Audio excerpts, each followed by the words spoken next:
Hey, Justin with Bulldog Stump and Tractor Service. Well, we're gearing up for 2022. We're also reflecting on our first year in business of 2021. While we've learned so much, we've also had a few pucker factor moments that were so laugh worthy, we thought we'd share some of them with you. So here it is, our 7 pucker factor moments of 2021.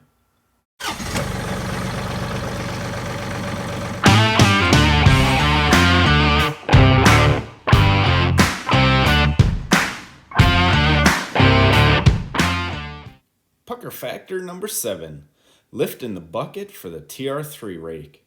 Just when you think, you got this, something comes along and slaps you back into reality. The first mistake was offloading the dang TR3 rake off the back of a semi with no ballast. Whoops. If that wasn't enough, the next part was trying to lift it over our little fence and take a turn.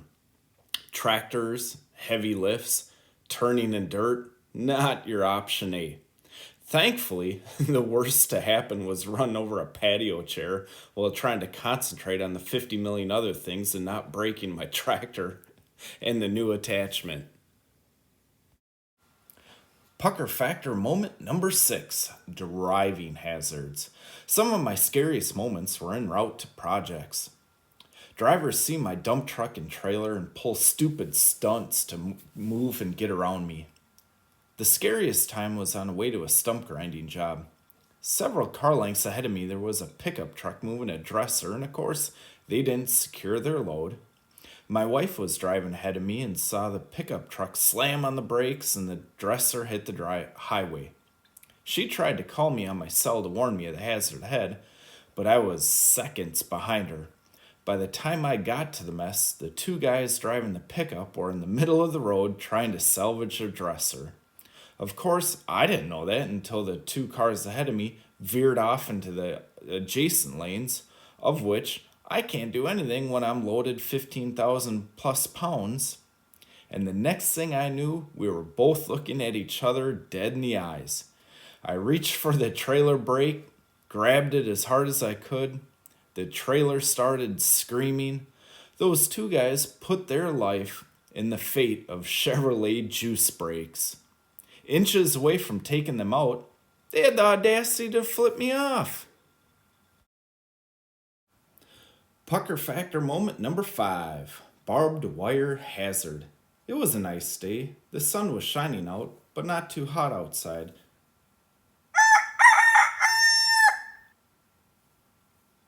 You're brush mowing a customer's overgrown lot and things are going great until they aren't. I was almost done with a brush mowing job in central Minnesota and the poo hit the fan. Or, in other words, barbed wire got tangled around my brush hog.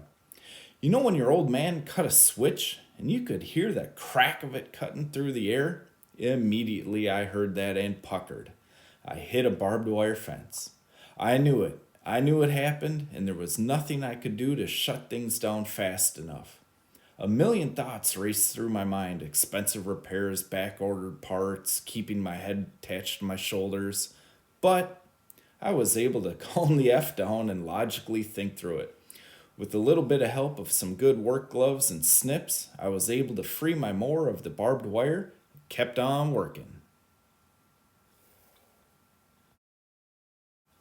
Pucker factor moment number 4, retaining wall from hell. Why you should never perform a city lot brush mowing job without a site visit and based on pictures only. When I showed up, my asterisk tightened to a level I haven't felt since my wife went into labor. The narrow backyard was held in by a 4-foot high retaining wall, of which was the only thing that separated the lot from a very busy city road. It was also 95 degrees in July. I had to slowly and carefully maneuver my tractor, brush hog, to avoid injury and mass destruction. Meanwhile, my client made sure I mowed over every square inch and ground every buckthorn stump. That was 9 straight hours of puckering. My anus hasn't felt more confident after that, and that's half the battle. Pucker factor moment number 3, broken parts mid-project. I was working on a prairie restoration project in the fall, and it was an early project using the TR3 rake. Everything was going smoothly until I busted a leveling bar on the 3 point around noon on a Saturday. Broken parts, mid job, weekend. I'm screwed. However, my dealer was open for about another hour and they did a local part search and found a competitor dealer that had just what I needed in stock. I called them and they were going to hold the part until my wife could arrive in about 30 minutes. Unfortunately, when my wife arrived, they had no record of the call, and the one name I referenced was the guy who left for the day. Thankfully, they were able to take the bar off a brand new tractor they had in inventory. Awesome support.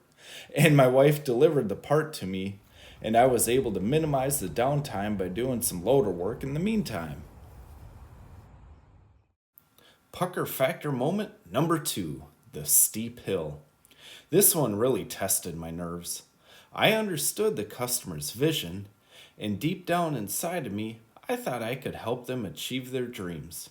But every time I would move my tractor, I couldn't keep myself from thinking about what could happen. As I looked over my shoulder at the steep drop off, one phrase I kept repeating to myself was, "How do you eat an elephant? One bite at a time." Little by little, I was able to push my tractor and myself to complete the job. Taking a tractor to a 45-degree steep slope job isn't for the faint of heart. And here we go. Pucker factor moment number 1. The pucker factor time when you unload your tractor off the back of a trailer the very first time. Your excitement of a brand new John Deere tractor quickly fades when it comes time to unload it for the very first time. For the very first time, backing a $40,000 piece of equipment off a trailer into a city street, surrounded by admiring small children, is enough to make even the bravest of sphincters pucker just a little. I mean, come on, that's a lot of money on the line. Fortunately, we made it though. Hey, hope you had some fun and had a little bit of entertainment there on the reflecting of last year's most pucker factor moments. Hey, next year, 2022, I can't promise much, but I can promise that we're going to have even more pucker factor moments. So I hope you stick along with us as we continue our journey. Please like, share, and subscribe.